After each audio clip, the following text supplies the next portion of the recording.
an expert in this issue, but due to an unexpected incident, he cannot come, and he asked me to do it on his behalf. And I hope that I will be able to convey all what he wants to this presentation. Regarding the dispute in the South China Sea, we are talking about the South China Sea situation.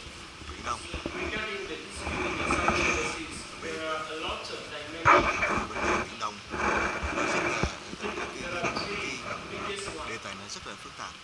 The very first one and also the largest dimension is the issue of peace, stability, maritime security, and freedom of navigation and of flight above the South China Sea.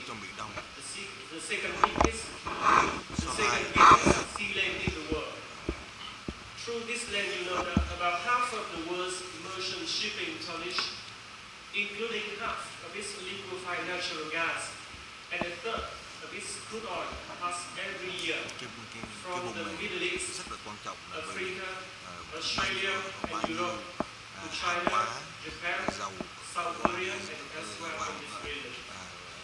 That explains the great concerns of different continents over the deployment of motorized artillery pieces, military radar, targeting arrays, fighter planes, and long-range anti-craft and anti-ship missiles on newly built artificial islands, naval and air operations, and also the possible imposition of an ADI tech, air defense identification job over the South China Sea, as well as the emphasis on the importance of maintaining peace, security, stability, and freedom of navigation and overflight above this region.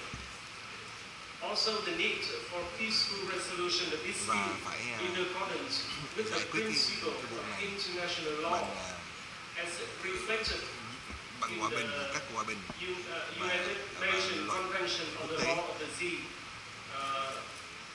1982, as well as the DOC Declaration on the Conduct of Parties in the Sea.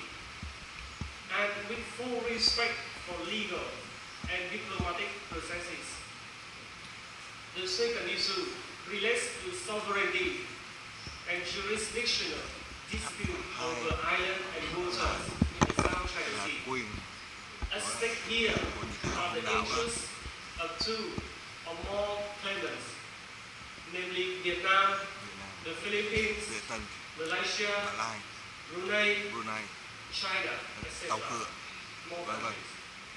The dispute could be bilateral or multilateral, depending on the specific cases, and the resolution requires participation by two or more party jurisdictions concerned, depending on the cases, but it must be in accordance with international law, and with full respect of diplomatic and legal processes.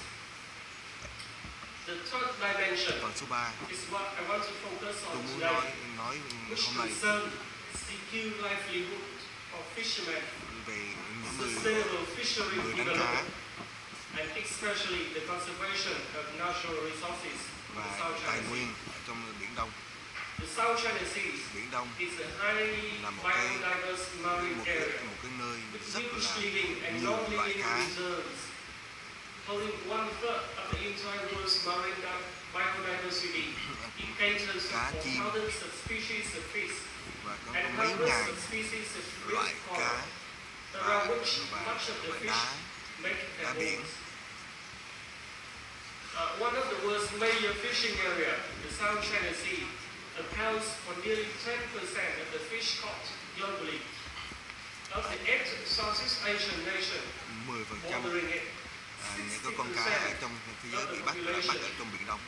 Live in or economically rely on its maritime job. The livelihood of these people depends largely on sustainable access to marine resources, lệ thuộc về Biển Đông để sống. Requires resource security and environmental protection. Và phải cần However, as you know, bảo vệ, over the past years, cần cái fishermen vùng này được bảo vệ. and the dependents in coastal area of many Southeast Asian countries have seen their life seriously threatened. Nhưng vài năm vừa Increasingly, rồi, they rất là nhiều người have been cases of their traditional fishing ground harassed, their normal bị fishery đàn áp activity và cản impeded trở, by foreign marine police, và their fishing and navigation equipment seized or destroyed, their nơi boats sống của họ blown up bị or hư, sunk, and themselves thuyền của họ bị shipwrecked. hút hay là bị bắn Meanwhile, chìm, the marine environment has been heavily damaged, and và marine môi trường nó resources bị tàn depleted. phá và không Around còn cá. 40% of the fish stock are estimated to have collapsed. 40% About 70% of the coral reef 40% con cá là tiêu diệt, là mất hết contributing rồi. to Và the 70% painful những set cái of môi things trường, những cái hòn đá have been bị tiêu diệt. overfishing, illegal fishing of endangered Câu species. cá bất hợp pháp Destructive fishing và practice. câu cá quá nhiều, For example, many nó people phá cái use môi trường dynamite và tàu khởi nó for fishing. dùng bom Coastal pollution phá cái as a vùng. result of industrial and tourism development. And most recently, massive Và mới đây land reclamation and construction mới đây of tàu artificial khởi islands. nó In this connection, nó xây những cái hòn đảo allow me to quote a press release rất issued on là làm 12 hại môi trường. July 2016 by the tribunal constituted Và under Annex 7 to the đài tòa 1982 quốc tế clause bên Hà Lan in the arbitration instituted by the Republic of the Philippines against the press release says Thank you.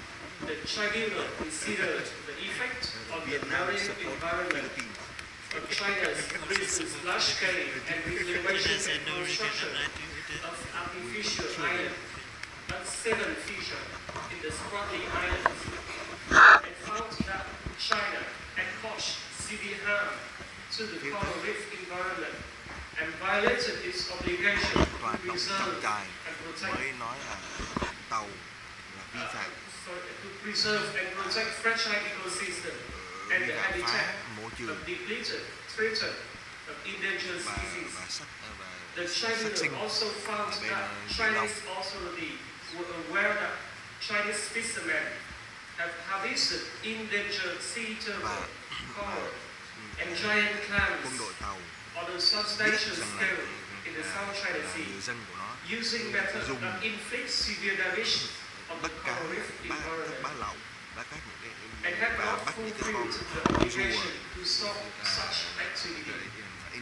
con rùa It should be nó pointed out here that the UNCLOS không có emphasizes the need còn lại to mà ensure effective con protection rùa for được the bảo vệ. environment, for the marine environment, according to Article Tàu nó 145. biết là nó làm vậy mà nó cứ And làm. provides that all states have the duty to take or to cooperate with và mọi other nước states in taking bắt buộc phải such matter for their bảo vệ môi respective trường national, as may be necessary for the conservation of the living resources of the sea, according to Article 117.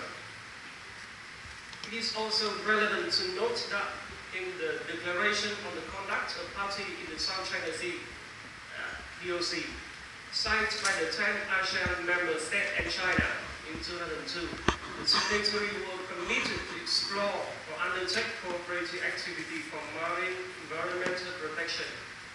For their part, the foreign minister of ASEAN member states at the 49 meeting in Vientiane on the 24th of July 2016 declared in the joint communique of the meeting, we remain seriously concerned over recent and ongoing development and took note of the concern expressed by some ministers on the land reclamation and escalation of activity in the area, tòa tổng trà which have nói eroded là trust chúng tôi rất and là confidence, lo về cái môi increased trường tension, ở and bên may Biển Đông undermine peace, security, and stability in và the region. có thể We emphasize the importance of non-militarization and self-restraint in the conduct of all activity including land reclamation, sự that hòa would bình further và complicate an ninh the trong vùng situation vùng and đó, escalate tension in the và South China Sea. lên còn ngoài đấy và còn lên thang, Concern has been voiced internationally and regionally và over man-made threat to the marine environment and marine resources in the South China Sea, which consequently are also threat to human life còn ngoài đấy nha, and the livelihood of fishers and ngoài cái việc other mà phá môi inhabitants trường of còn coastal area. làm đe dọa Mr. Ban Ki-moon, cho những Secretary of người the sống ở UN, trong vùng đó. once said that crisis Ông caused by people Liên Hiệp Quốc can Ban be Ki-moon solved by people. nói là Thus, man-made threat could be averted and overcome by man-made effort. The remedy could be found in respect for and observation of related international and regional legal có instruments, thể đối phó notably the với lại UNCLOS and the những cái sự ác DOC độc by all của parties những concerned. người There dân khác, should be người khác. some considerateness to the people, their life and their livelihood. So I have some recommendation. Và tôi có Action vài những could be taken by peace advocates and civil society workers in related countries in the form of advocacy, reminder, caution, warning or pressure to ensure that legal documents be taken by all governments concerned as guidance to the peaceful resolution of tôi dispute có vài in the những South cái China ý Sea. kiến chứ tôi muốn khuyên Such international recognized documents should not be sidestepped là or mọi intentionally nước phải nên tôn trọng misinterpreted by hay là any cố country, big or small, to fit its own interest. The second, action bóp méo could also be những cái đạo luật taken của quốc in tế appropriate form to bring into relief that the UN Charter, UNCLOS and DOC nên have all been met and signed by mà phải nhớ governments. rằng là mọi And nước government trong have thế the giới right này, and obligation to see gần như mọi nước to trong thế see giới này that these ký instruments governing international conduct luật are của biển, respected UNCLOS and của Liên Hiệp observed Quốc, by all signatories. và như vậy phải In nên this tôn regard, trọng bigger and stronger cái đạo luật countries đó. are expected to assume a greater share of responsibility. And in place of conclusion, please allow me to share the following information. On the 18th of July, 6 boats flying Chinese national flag 6 tàu with 24 fishermen on board were detected while shipping deep in Vietnamese territorial 6 waters thuyền của and tàu were cửa caught bị by Vietnamese border guards. bị Việt Nam bắt.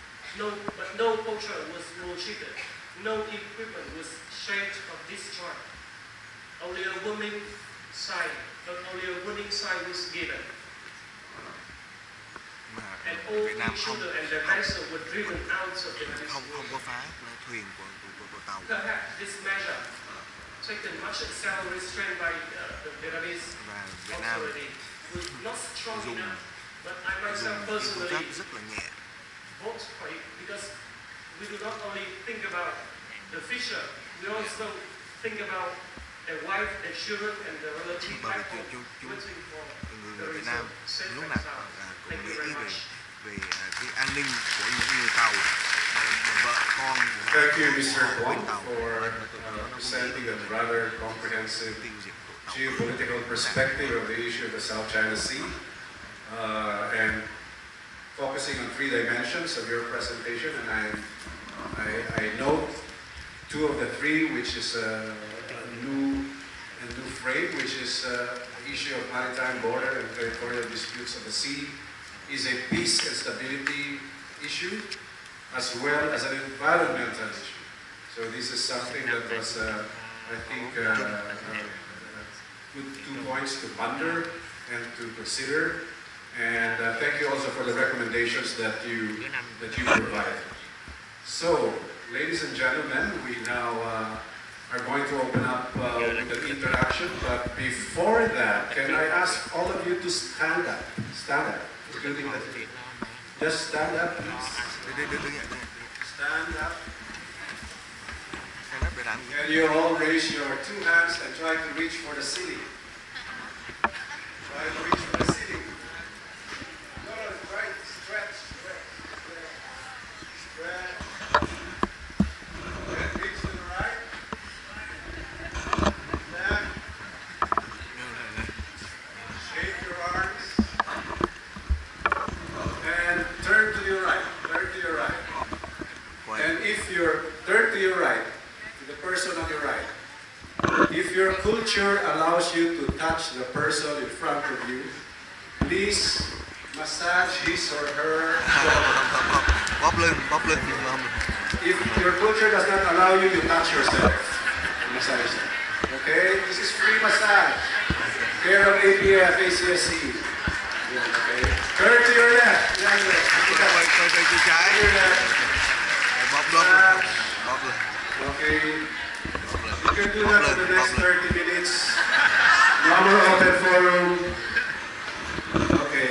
Then shake again. Now you can take your seat. We now prepare for our open forum. Lên phát biểu đi. Ai muốn lên phát biểu? So we have exactly 55 minutes for this conversation and this dialogue. I will copy what Ako did. I will get 2 from each sector, each section. Those of you who want to ask questions to make this more efficient, please go to the middle aisle so I can now recognize you.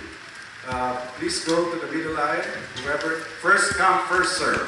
Okay? This sector, the second sector, please come to the middle aisle. And this sector too, who has some comments or questions, please come to the middle aisle. So I will start with this section. Just one line, please. One line. One line. I wouldn't know whom to call if you don't have one line. Okay?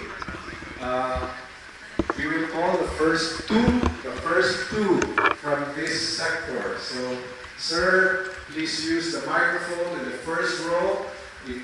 Just identify yourself, your organization. You're allowed a comment or a question, not more than 1 second. No. Please quickly go direct to the point. Please identify yourself and your organization, who you want. Yes, my name is Kwok Nguyen. I am a professor from Houston, Texas. I am an Vietnamese American. I'm very concerned about the privacy issue. And I have a question for Mr. Dong. Mr. Dong, as you know, the Philippines have filed a lawsuit against China with International Arbitration Court, and they have won. Yes! Yeah! What is the question? The situation in Vietnam is far worse, as you state. There are hundreds of Vietnamese fishermen who were killed and confiscated.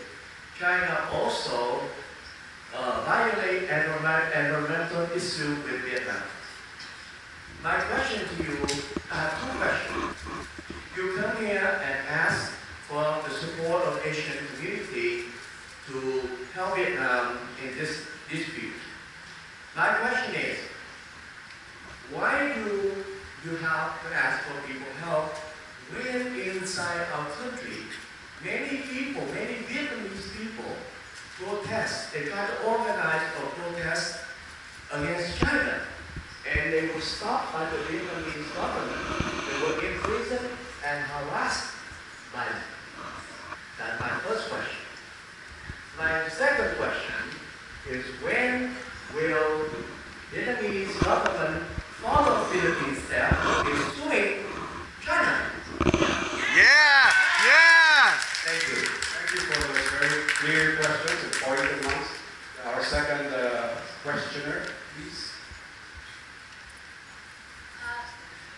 Please identify